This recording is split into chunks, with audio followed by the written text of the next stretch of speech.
Hello everyone, this is Abu Bakar Tarar और आप देख रहे हैं क्रिक वीक। और पाकिस्तान और इंग्लैंड के टेस्ट मैच, पहले टेस्ट मैच में जो मुल्तान में है उसमें सिर्फ और सिर्फ एक दिन रह गया। कल पाकिस्तान वर्सेस इंग्लैंड का पहला टेस्ट मैच मुल्तान में स्टार्ट होगा और मैच जो है वो 9:30 टॉस होगा और 10 बजे मैच स्टार्ट होगा। और उससे पहले आज जो आखिरी दिन था ट्रेनिंग का, उसमें पाकिस्तान के बैटर्स ने ट्रेनिंग की, फास्ट बॉलर्स नहीं की, स्पिनर्स ने की।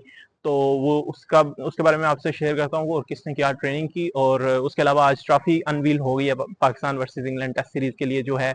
और उसके बाद जो दो कप्तान है उन दोनों ने प्री सीरीज जो है वो प्रेस कॉन्फ्रेंस भी की है, जिसमें पाकिस्तान के कप्तान शान मसूद ने जो है अपनी प्लेइंग 11 का भी अनाउंस कर दिया। इंग्लैंड की पहले ही आ चुकी है, तो पाकिस्तान ने सबसे पहले प्लेइंग 11 की बात करते हैं। पाकिस्तान के पास जो प्लेइंग 11 खेलेगी वो है, उसमें अब्दुल्ला शफीक, साइम अयूब, शान मसूद कप्तान और बाबर आजम, और उसके बाद सऊद शकील, मोहम्मद रिजवान, सलमान अली आगा, आमिर जमाल वापस आए हैं। उसके अलावा शाहीन अफरीदी वापस आए हैं स्क्वाड में। नसीम शाह, जिन्होंने लास्ट टेस्ट बांग्लादेश के अगेंस्ट नहीं खेला था, वो भी वापस आए हैं स्क्वाड में। उसके अलावा अबरार अहमद है।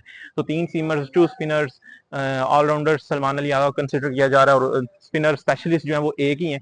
तो उसके अलावा जो बैटिंग लाइनअप है वो बिल्कुल सेम है। और चूंकि लोग अब्दुल्ला शफीक और अब्दुल्ला शफीक की और बाबर आजम की परफॉर्मेंस की बात कर रहे हैं, तो वो तो डेफिनेटली ऑलरेडी हम देख चुके हैं कि शान मसूद और गिलिस्पी जो हैं कोच, उन्होंने कहा है कि हम एक कंसिस्टेंसी चाहते हैं स्क्वाड में, जिसके लिए उन्होंने जो है वो इन प्लेयर्स को बैक कर रहे हैं। और आई थिंक सो अभी इतना कोई फेलियर हुआ भी नहीं है कि जिसमें आप जो है वो ये बातें करें कि अब्दुल्ला शफीक को आप टीम से बाहर करेंगे। अब्दुल्ला शफीक ने अच्छे खासे रन किए हुए हैं और उन्होंने श्रीलंका में पाकिस्तान को टेस्ट मैच जितवाया हुआ 4th इनिंग्स में रन करके। और उसके अलावा भी उन्होंने डबल टर्न तो की थी श्रीलंका वाली सीरीज में, और ऑस्ट्रेलिया की सीरीज में एक उनकी शायद 50 आई थी। और रन तो उनके अभी नहीं आए रिसेंटली, लेकिन स्टिल जो है इस तरह अगर आप टेस्ट प्लेयर्स को बाहर करना शुरू कर देंगे तो फिर टेस्ट टीम बन नहीं पाएगी। जब कंपैरिजन करते हैं तब हम जो है ऑस्ट्रेलिया, इंग्लैंड और इंडिया के साथ करते हैं, और जब हमारे स्क्वाड सिलेक्शन की बात होती है तो हम ये नहीं देखते वहां पे कितने कितने फेलियर्स प्लेयर्स के होते हैं। हाँ, ये अनफॉर्चुनेट है कि हमारे 2-3 बैटर्स जो हैं वो सेम टाइम पे स्ट्रगल कर रहे हैं।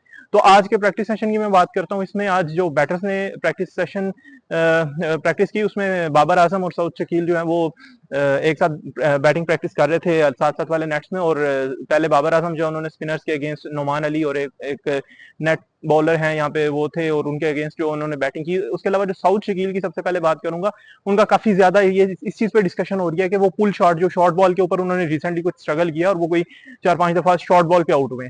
तो आज जो पाकिस्तान के हाई परफॉर्मेंस कोच हैं टिम नीलसन, उनको मैंने देखा है, वो सऊद शकील के साथ उन्होंने काफी देर काम किया है। सऊद शकील के साथ डिस्कशंस थी, ऑफकोर्स वो मैं तो नहीं सुन सका, वो तो दूर से कैप्चर किया, लेकिन उनके साथ उनकी डिस्कशंस हुई। उसके बाद उन्होंने शॉर्ट बॉलिंग, मैं एक्सपेक्ट कर रहा था कि ये इसी बारे में होगी, और वो फिर उन्होंने बॉलिंग जो की वो भी उन्होंने उसको सऊद शकील को शॉर्ट बॉल पे जो है वो प्रैक्टिस करवाई। और उसमें सऊद ने काफी बॉल ऐसे जो कहते हैं वेल लेफ्ट लीव किए, और उसके अलावा पुल शॉट खेलने की कोशिश की, हुक शॉट खेलने की कोशिश की। तो इस तरह करके उस चीज पे उन्होंने काम किया, जो कि बहुत अच्छा है कि अगर आपको एक वीकनेस आपकी कहीं पे एक्सपोज हो रही है तो आप उसके ऊपर काम करते हो। डेफिनेटली ये कि यही तरीका होता है। यही नहीं होता कि अगर एक बंदे की एक वीकनेस किसी टीम के अगेंस्ट, किसी बॉलर के अगेंस्ट सामने आई है तो उसको टीम से निकाल दो। इस तरह आप परफेक्ट बैटर कभी ढूंढ ही नहीं पाते। तो इसके अलावा जो है वो बाबर आजम प्रैक्टिस कर रहे थे। फिर बाबर आजम उसी नेट में आए जहां पे टीम नीलसन प्रैक्टिस करवा रहे थे, और बाबर आजम ने भी फिर टीम नीलसन के साथ जो है प्रैक्टिस की। उन्होंने हाई परफॉर्मेंस कोच ने बाबर के साथ भी उनकी डिस्कशन हुई और फिर बैटिंग प्रैक्टिस हुई। उसके अलावा शान मसूद, अबरार अहमद जहां पे बॉलिंग कर रहे थे वहां पे शान मसूद जो है वो बैटिंग कर रहे थे। और शान मसूद काफी बड़े हिट्स लगाने की कोशिश कर रहे थे, और कोशिश नहीं कर रहे थे, लगा रहे थे। तो वो उनकी प्रैक्टिस कर रहे थे, बाउंड्री और रिवर्स स्वीप की काफी उन्होंने प्रैक्टिस की। और उसके अलावा वहां पे कोचेज और भी थे, और जैसन गिलिस्पी भी सारी प्रैक्टिस को देख रहे थे। तो फास्ट बॉलर्स ने आज जो है वो प्रैक्टिस नहीं की, तो स्पिन बॉलर्स की उन्होंने प्रैक्टिस की और बैटर्स के साथ, वो मैंने आपको बता दिया। और इसके अलावा जो 11 अनाउंस हुई है उसमें शाहीन अफरीदी वापस आए हैं। इस पे काफी डिस्कशन स्टार्ट हो चुकी है कि मीर हमजा जो है वो लास्ट टेस्ट के परफॉर्मर थे, तो शाहीन अफरीदी कैसे जो है वो वापस आ गए हैं। आई थिंक शाहीन कभी भी ड्रॉप नहीं हुए थे, शाहीन वाज रेस्टेड।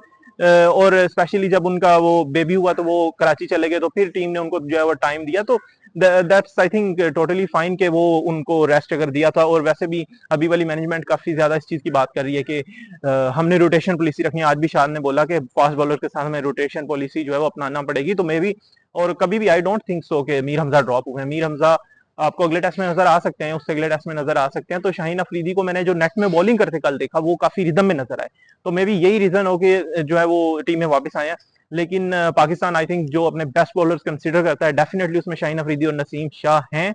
इस वजह से पाकिस्तान जो है वो इन दोनों बॉलर्स के साथ पहले टेस्ट में जा रहा है, और पाकिस्तान जो है वो कोशिश करेगा कि पहले टेस्ट के अंदर जो है वो मैक्सिमम कोशिश करेगा इसको कैपिटलाइज करने की। बेन स्टोक्स भी नहीं खेल रहे कि हम इस चीज को कैपिटलाइज करें और इस चीज का एडवांटेज लें, और एक यंग अटैक है इंग्लैंड के पास, तो उसके ऊपर अटैक करके जो है हम पहला टेस्ट मैच जीते।